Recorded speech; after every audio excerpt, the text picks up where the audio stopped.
Okonyinga Ochieng Emmanuel kawachako en midusa e kaonti ma Mombasa kaachiel gi ji makonyo e reso ngima mar oganda kotelni kod Kenya Red Cross odhiambo manyoro nogolo oko ringre ma ji adek mane omok e bugo mar Migago kar dak ma Makupa Mvita.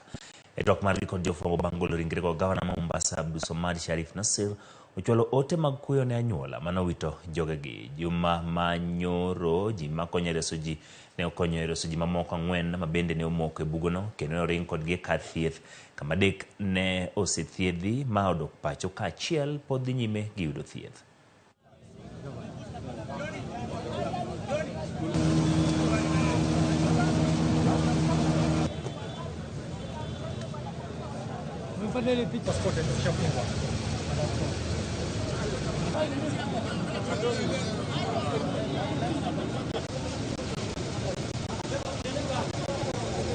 We've managed to remove 2 bodies. There's still one more.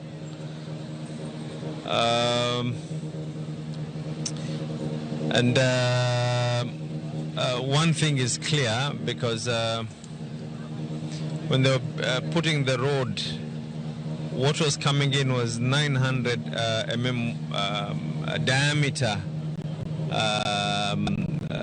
drainage system feeding into a 600.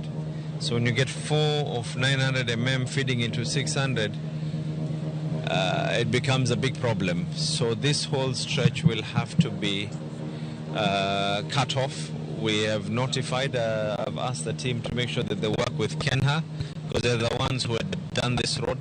We'll be left with no choice, but we have to cut open this particular road to avoid a mishap like this again. Again, with the president having today confirming that these rains seem to be here with us to stay, we have to make sure that we're not going to come back to this situation again.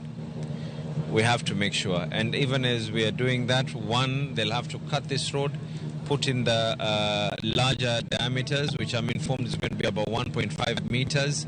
It's the only way that 4 900 millimeter culverts underground will be able to feed in properly, so that they can be able to take all that. This will now be able to permanently sort the problem which is there on the Ziwani side and part of Majengo.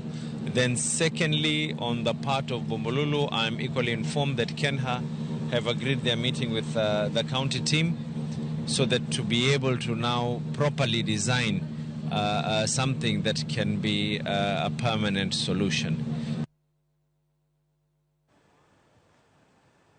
Kodhi weche matimore